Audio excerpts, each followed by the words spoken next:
Hola a todos. Hoy día nos toca hablar de un capítulo muy importante de un grupo de fármacos bastante utilizado que son conocidos como antiespasmódicos. Así que comencemos. Vamos a comenzar hablando de los antiespasmódicos. Los fármacos antiespasmódicos son un grupo de fármacos que lo que van a hacer es producir relajación de la musculatura lisa de las vísceras huecas. A ver, entonces aquí vamos a poner, ¿ya?, relajación, ¿ya?, de la musculatura lisa de las vísceras, ¿ya?, vísceras huecas. Ahora, ¿cuáles son esas vísceras huecas? Bueno, tenemos que aquí está la vesícula biliar,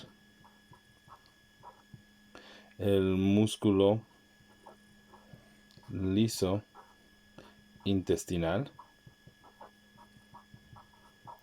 ¿ya?, los uréteres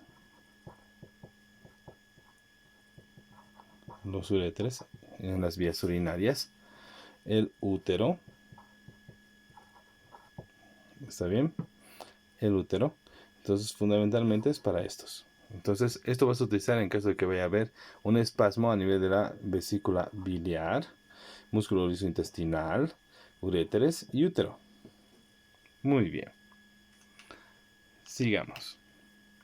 Cuando hablamos de fármacos antiespasmódicos, lo primerito que tenemos que recordar es su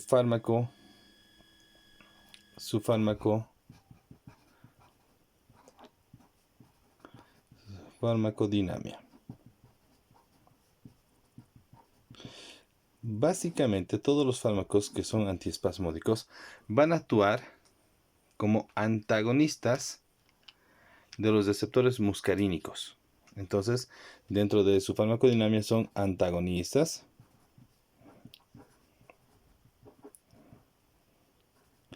de receptores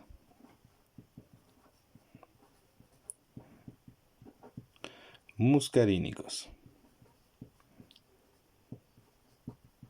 A ver, si nosotros recordamos un poco de nuestros amplios estudios de farmacología 1, vamos a poder recordar que tenemos el sistema nervioso autónomo. El sistema nervioso autónomo está formado por dos partes, bueno, por tres partes: el simpático, el parasimpático y el mioentérico. Entonces, básicamente, esto va a actuar sobre la parte del parasimpático,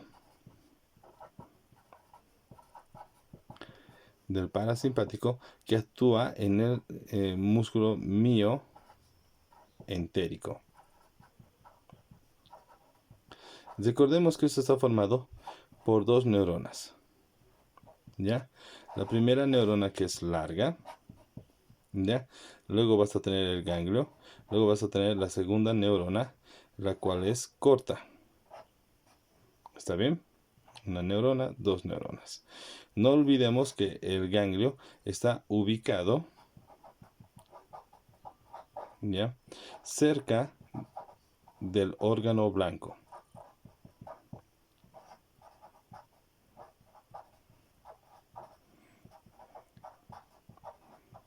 ¿Está bien? Cerca del órgano blanco. En esta porción, en la neurona postganglionar, el neurotransmisor es acetilcolina y el receptor va a ser un receptor. El neurotransmisor es acetilcolina y el receptor va a ser un receptor muscarínico. Entonces es a nivel de este receptor muscarínico donde nosotros vamos a actuar con estos fármacos antiespasmódicos. ¿Está bien? Bien. No lo olvidemos, eso es para el sistema nervioso autónomo, la variedad del parasimpático, receptores muscarínicos. Muy bien. Ahora, como ya hemos hablado, dentro de la farmacodinamia, estos fármacos van a actuar como antagonistas de los receptores muscarínicos. Significa que van a bloquear los receptores muscarínicos. Los fármacos más utilizados a este nivel, ¿ya? Tenemos en primer lugar a la atropina. uno de los fármacos más utilizados. Sí, la atropina tiene una función como antiespasmódico, pero también tiene otras funciones, como por ejemplo es un fármaco que utilizamos para producir midriasis, para el estudio de fondo de ojo, y también se lo utiliza para bloquear los receptores muscarínicos a nivel cardíaco, y de esta forma aumentar la frecuencia cardíaca, la presión arterial, en los casos de que vaya a haber reacción vasovagal intensa, atropina. Otro que vamos a utilizar es la escopolamina. ¿Está bien? A la escopolamina también se le conoce con el nombre de iosina. Decir escopolamina o decir iosina son sinónimos. Es lo mismo. Decir escopolamina o decir iosina es lo mismo. Son utilizados como sinónimos. Y por último, tenemos al fármaco conocido como propinoxato.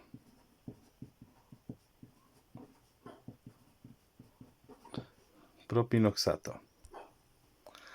Un fármaco que también se está utilizando con bastante regularidad es la pargeverina.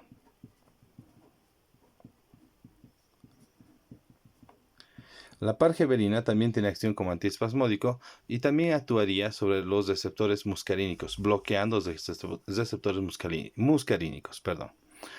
No lo olvidemos. Atropina, escopolamina o iosina, propinoxato y la pargeverina.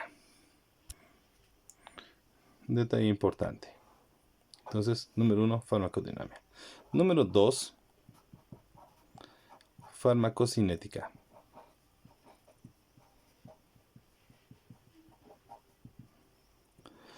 Dentro de su farmacocinética,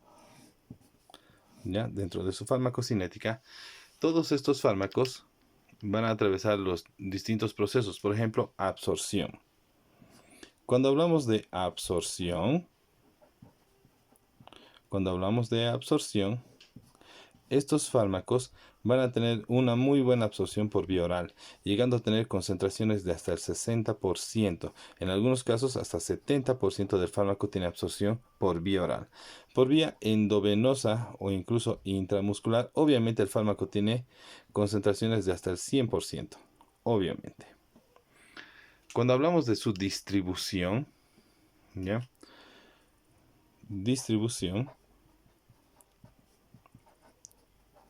Estos fármacos van a tener una distribución amplia. Básicamente van a tener una distribución en prácticamente todos los tejidos, ¿ya? Porque van a ocupar los receptores muscarínicos que pertenecen al sistema nervioso autónomo y obviamente esto está distribuido por todas partes, ¿ya? Entonces no hay que pensar que solamente va a actuar a nivel intestinal, sino que va a tener distintas concentraciones a nivel del sistema nervioso central, va a tener concentraciones a nivel cardíaco, ¿ya? Cardíaco, van a tener a nivel de las glándulas,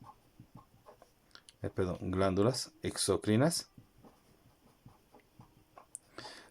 y obviamente a nivel muscular, ¿ya? Músculo liso y en algunas ocasiones se puede determinar incluso el músculo estriado esquelético. Dentro de lo que es su metabolismo, estos fármacos van a tener un metabolismo que va a ser predominantemente hepático. Y van a tener una eliminación. Aquí te lo voy a anotar. La eliminación va a ser desde dos puntos, ¿ya?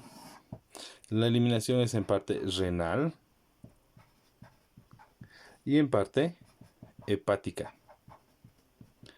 Esto es muy importante porque la eliminación hepática hace que el fármaco entre al circuito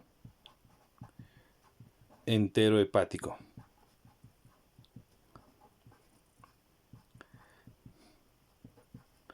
Esto, doctores, es muy importante porque esto lo que va a hacer es aumentar la vida media del fármaco. Aumentar la vida media del fármaco. Muy bien. Un aspecto muy importante que quiero hacer recalcar, o sea, que quiero hacer notar, es que estos fármacos, aquí vamos a hacer un apartado, no importando la vía que utilices, sin importar la vía que uses, sea utilizado por vía oral o sea utilizado por vía intramuscular o endovenosa, estos fármacos van a inicia sus acciones, en aproximadamente 10 a 15 minutos. ¿Está bien? Y la duración de la acción es de aproximadamente 8 horas. En algunos casos puede prolongarse un poco más. Muy bien, sigamos.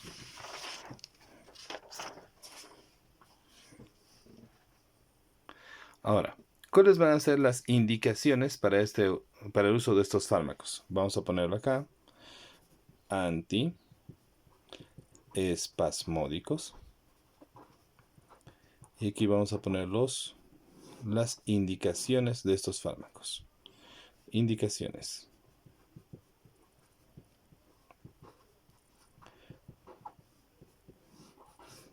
¿Para qué vamos a utilizar estos fármacos? En primer lugar, los utilizamos como tratamiento, ¿ya? Para el espasmo doloroso de víscera hueca.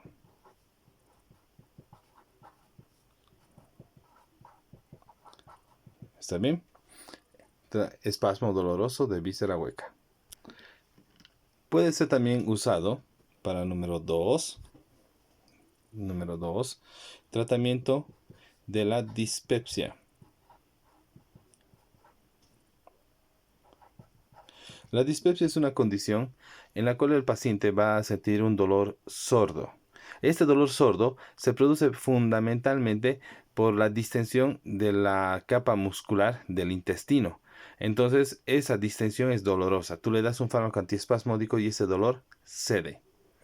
También lo podemos utilizar como tratamiento. 3. Tratamiento sintomático del llamado colon irritable.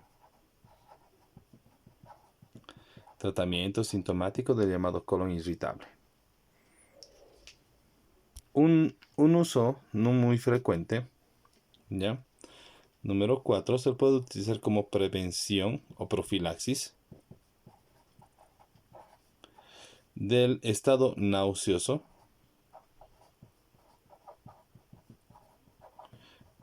y los vómitos provocados por cinetosis. Ejemplo, pacientes que van a emprender viajes largos y que van a viajar en bus o van a viajar en barco, van a viajar en avión durante periodos prolongados de tiempo, normalmente van a experimentar lo que se llama cinetosis, esas náuseas y vómitos producidas por el movimiento. Ahora bien, estos fármacos obviamente te sirven solamente para hacer la prevención, o sea, tienen que ser utilizados antes de que se presente. El paciente va a andar un poco somnoliento y de esta forma no va a percibir esas náuseas y vómitos precisamente por la cinetosis o el movimiento del viaje. Ahora bien, la atropina, aquí lo vamos a hacer como un pequeño recuadro para que quede entendido, porque no es todos. La atropina y hasta cierto punto la escopolamina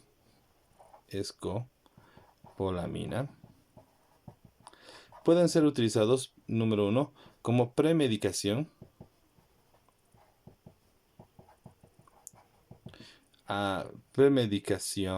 anestésica. Premedicación anestésica. Número 1. Número 2, pueden ser utilizados no solamente como premedicación anestésica, sino para producir cicloplegia. La cicloplegia es muy importante porque es para el estudio de fondo de ojo. También puede ser utilizado, ¿ya?, como premedicación, o sea, aquí vamos a poner premedicación, en caso de que vaya a realizarse un proceso llamado intubación. Premedicación en la intubación.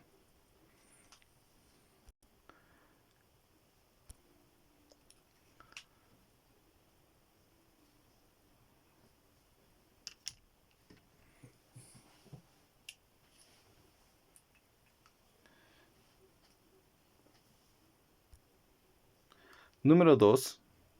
Puede llegar a producir serostomía.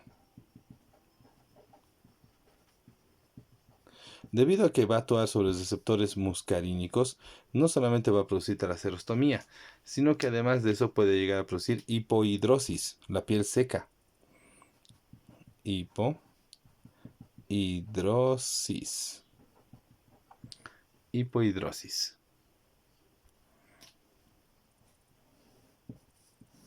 Hipohidrosis. En algunos casos se ha dicho que puede producir glaucoma. Glaucoma.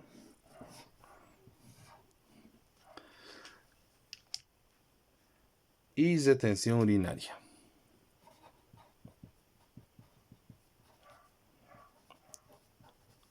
Retención urinaria. Retención urinaria. En algunos casos se ha podido evidenciar que además de eso los pacientes se han quejado de una disminución en el lagrimeo. No es muy perceptible, pero lo que sí vas a percibir bastante bien es que el fármaco va a producir taquicardia. Detalle importante. Algunos pacientes se van a quejar de taquicardia.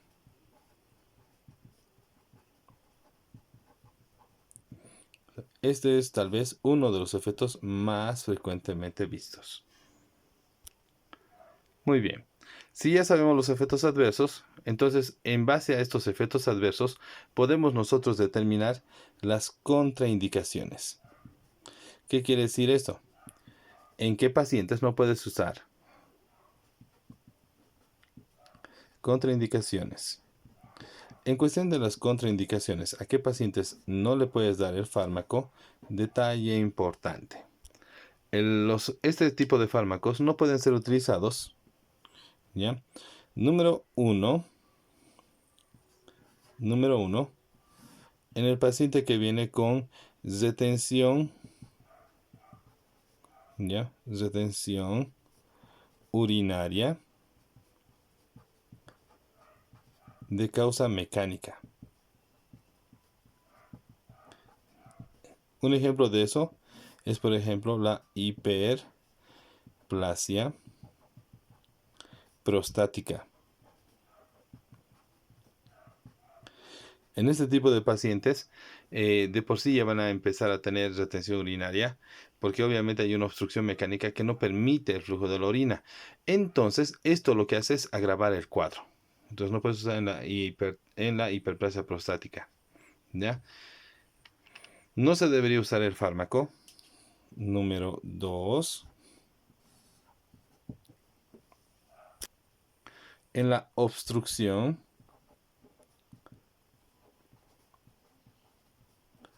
gastrointestinal.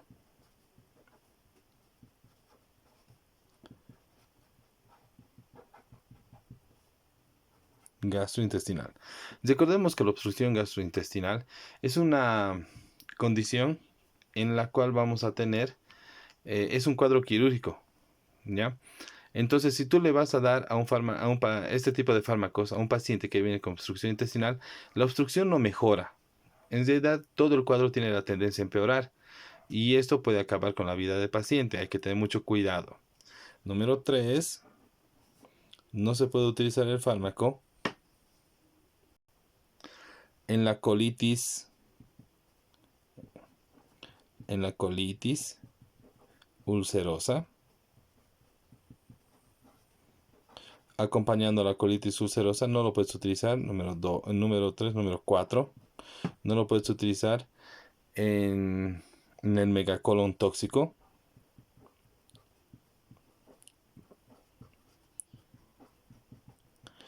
Y tampoco puedes utilizar en el ilio, número 5, en el ilio paralítico. No olvidemos que el ilio paralítico, también conocido como ilio adinámico, se va a presentar en el paciente postoperado.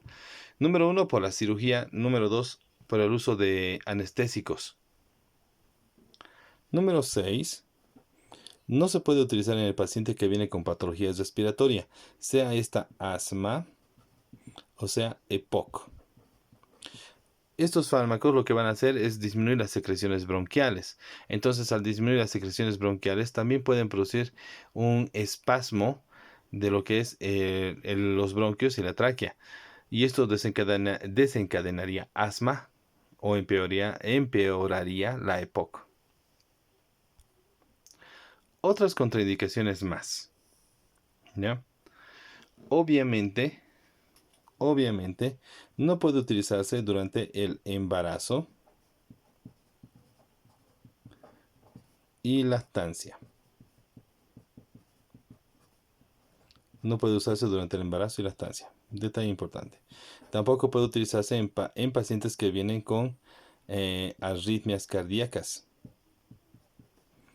No olvidemos que estos fármacos van a aumentar la frecuencia cardíaca y esto puede empeorar la arritmia.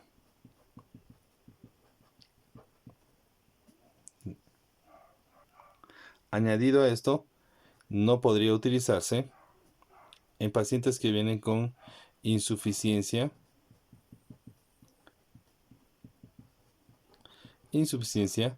cardíaca, y tampoco podría utilizarse el fármaco en pacientes que vienen con miastenia gravis. ¿Está bien? En la miastenia gravis, porque estos fármacos que son antagonistas de receptores muscarínicos, lo que van a hacer es empeorar la miastemia. ¿Está bien? No olvidemos que para el tratamiento de la miastemia utilizamos fármacos que van a bloquear a la acetilcolinesterasa precisamente para aumentar las concentraciones de acetilcolina. Ok, sigamos.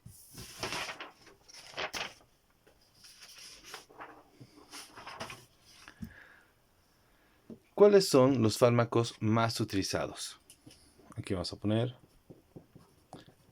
fármacos más usados.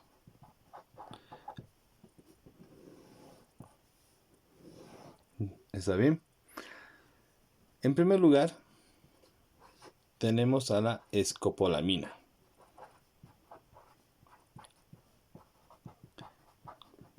A la escopolamina también se le conoce con el nombre de iosina. Escopolamina o iosina. Un aspecto muy importante, normalmente vas a encontrar la escopolamina o iosina y la van a utilizar como metil bromuro de escopolamina.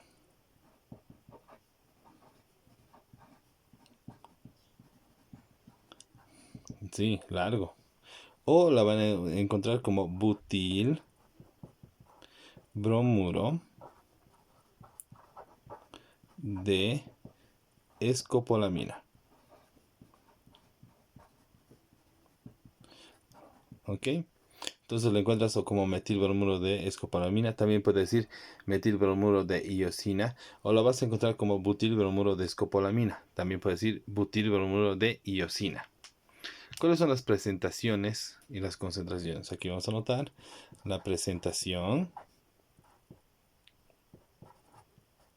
¿Ya?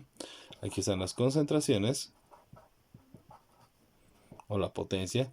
Y aquí vamos a encontrar la vía.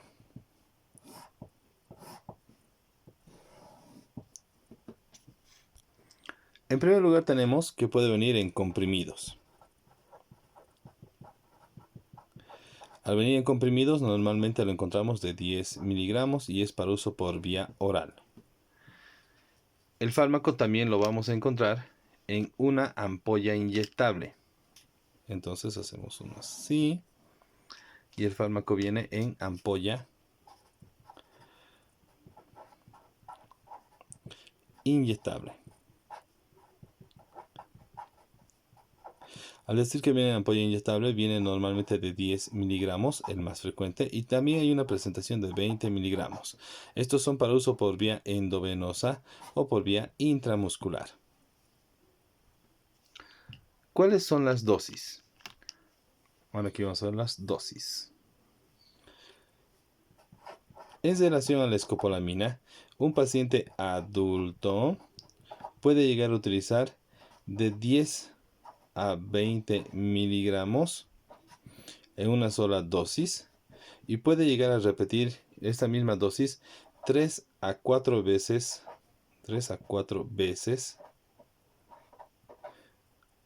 al día. ¿Está bien? Quiere decir que puede llegar a utilizar hasta 80 miligramos antes de producirse toxicidad. En los niños no es un fármaco muy utilizado, pero en los niños, si en algún momento necesitan utilizar escopolamina, se utiliza a partir de 1 año de edad. El niño tiene que tener 1 año de edad o más. Y la dosificación es de 0,15 miligramos por kilogramo de peso día. 0,15 miligramos por kilogramo de peso día. Ahora, un consejo. Entre escopolamina o iosina no es el fármaco más utilizado. El más recomendado en niños como antiespasmódico actualmente es el propinoxato. Detalle importante, pregunta de examen. Ahora sigamos. De los antiespasmódicos, uno tal vez más utilizado que la escopolamina viene a ser el propinoxato. Número 2, el propinoxato. Detalle importante. El propinoxato es un excelente fármaco. ¿Está bien? Tiene menos efectos adversos que la escopolamina. Dentro de sus presentaciones,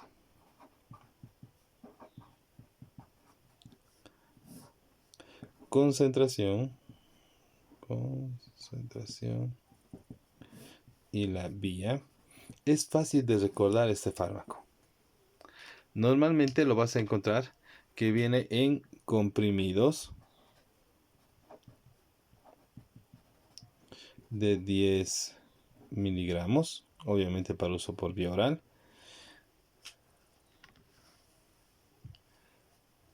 Luego viene en ampollas. La ampolla inyectable viene también de 10 miligramos y es para uso por vía oral o también para uso por vía intramuscular. Y por último, tenemos que el fármaco viene en gotas pediátricas. Entonces esto viene en gotas pediátricas. Y las gotas pediátricas vienen de 5 miligramos. ¿Está bien? También para uso por vía oral. Perdón, aquí tuve una pequeña confusión. Es por vía endovenosa. Muy bien. Ahora bien, ¿cuáles van a ser las dosis? En el paciente adulto no hay ningún problema. Es sencillo de entender. El fármaco puedes recibir 10 miligramos, ¿ya? Cada dosis, ¿ya? Y puedes recibir hasta 40, y algunos libros dicen incluso hasta 60 miligramos en un solo día, sin tener mayor problema. La dosis en niños Recordemos que el fármaco viene en gotas pediátricas. Entonces, ¿cuál es la recomendación que tiene el fabricante? Recomendación. Si tu niño es un lactante pequeño, ¿ya? Un lactante pequeño, recomienda solamente una gota, ¿ya? Una gota, y esto puedes utilizar hasta 5 veces al día. O sea, le das una gota y si calma el dolor, ya no le das más. Pero puedes utilizar hasta 5 veces al día. ¿Está bien? Solamente en el cuadro de dolor.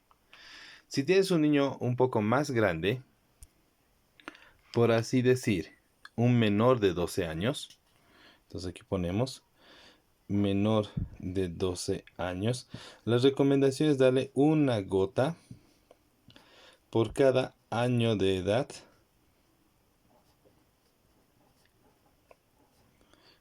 en una dosis. Eso quiere decir que puedes utilizar hasta 5 dosis por día. ¿Está bien? Ejemplo. Si digamos el niño tiene 8 años, si tienes un niño que tiene 8 años, el fármaco tienes que darle 8 gotas. Y estas 8 gotas puedes proporcionarle hasta 5 veces en todo el día. Si tu niño ya tiene más de 12 años, ¿ya? Si tu niño ya tiene más de 12 años, la recomendación es solamente darle 20 gotas, ¿ya? Y esto puedes utilizar hasta 5 dosis en un solo día.